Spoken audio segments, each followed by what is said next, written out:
Don't let her in. Part 2.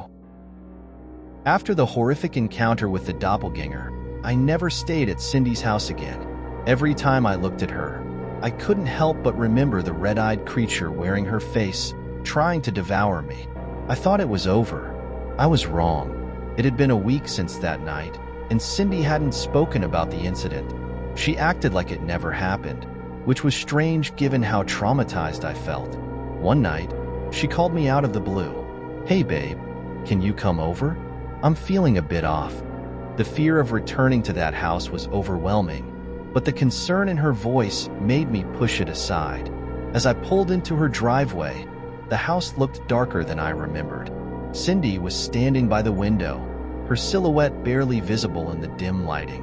A wave of unease washed over me as I approached the door. I knocked. No answer. My phone buzzed. It was Cindy. "Hey, I'm running a bit late. Be there in 10. My heart sank. I looked back at the window. Cindy's figure was still there. I quickly dialed her number. The ringing seemed to echo inside the house. "Hey babe, what's up?" she answered cheerfully. "Where are you?" I asked, my voice trembling.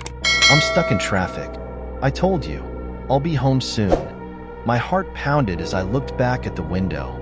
The figure moved. It waved. I dropped the phone and stumbled back.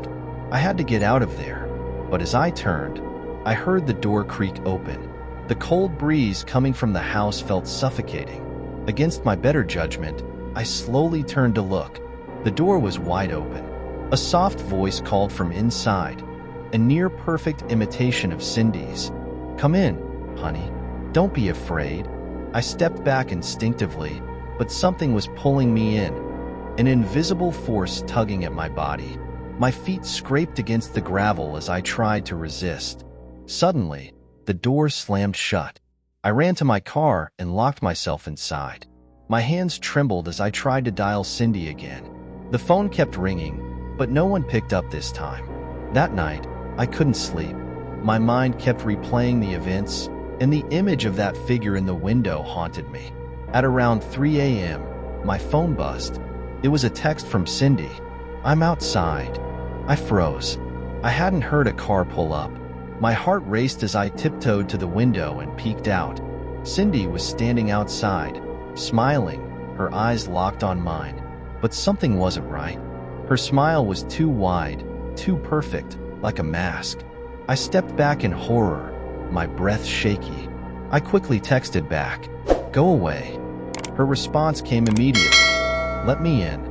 The next few days, Cindy acted normal again, but I couldn't shake the feeling that something was terribly wrong. Every time I was near her, I felt like I was being watched. Her behavior became more erratic. She'd hum strange melodies under her breath, and sometimes I'd catch her staring at me from across the room, her smile lingering too long. Then one evening, after I had reluctantly agreed to visit her house again, I noticed something disturbing. There was a strange symbol etched into the floor near the front door.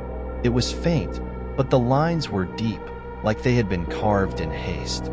"What's this?" I asked. Cindy looked at me blankly. "What do you mean?" "This symbol," I pointed, but when she looked down, the symbol was gone. That night, as I lay on the couch while Cindy slept upstairs, the air turned cold again. A slow, creeping dread filled the room. My body felt heavy, like it was sinking into the couch. Then, from the corner of the room, I heard it. A whisper, faint, but undeniable. "Let her in." I shot up, my heart pounding in my chest. I looked toward the window.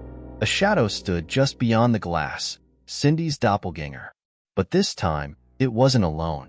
More figures stood behind her, their red eyes glowing like embers in the night. The door creaked open. I grabbed a kitchen knife, backing up toward the stairs. Footsteps. Slowly, deliberately, they echoed through the hall. The door to Cindy's room swung open, and I heard her scream. I rushed upstairs, my hands trembling as I opened the door to her room. She was sitting up in bed, staring at the wall, her face pale as a ghost. "What's wrong?" I whispered.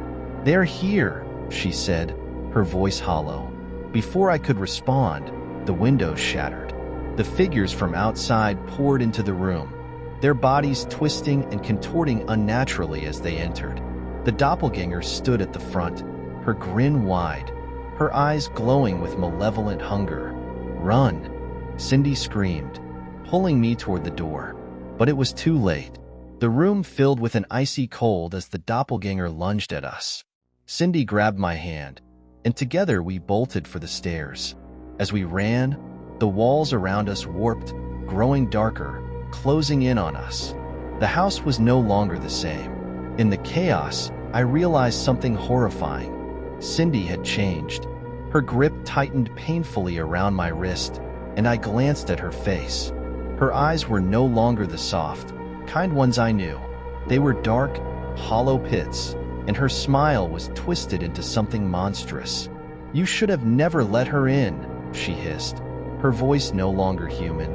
I yanked my hand free and sprinted for the door, but the figures were everywhere now, closing in, whispering the same phrase over and over. "Let her in. Let her in." I made it outside, slamming the door behind me. The house roared with unnatural noises, howls, growls, and Cindy's laughter mixed with the sounds of the storm. I didn't stop running until I was far away. To this day, I still don't know what those things were, but one thing is clear.